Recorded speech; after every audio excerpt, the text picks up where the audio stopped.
Brought to you by GatewayCitySavers.com. What I Learned with Randy Karraker, exclusively on 101ESPN.com.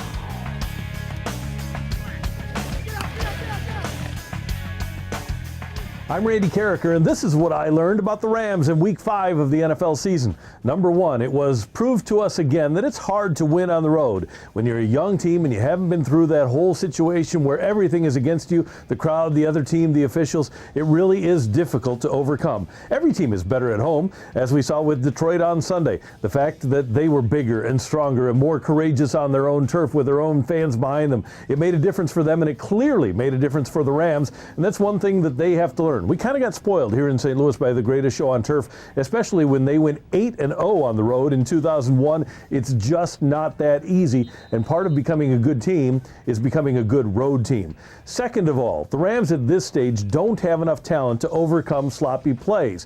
You have to catch interceptions like Ron Bartell didn't against Detroit.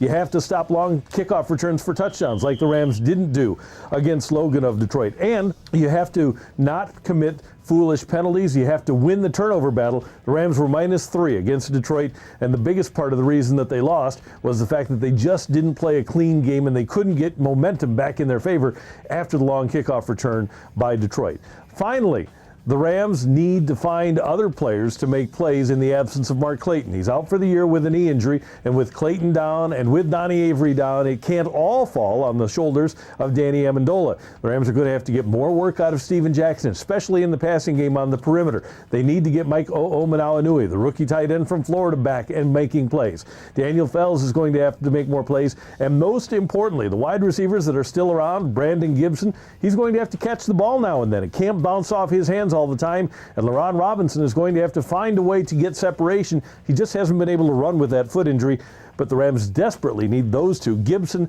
and Robinson, to step up and make some plays. So the Rams need to learn to win on the road. They need to play good, clean football, and certainly not least, they need their receivers to step up in the absence of Donnie Avery and Mark Clayton. I'm Randy Karraker, and that's what I learned about the Rams in Week 5 of the NFL season.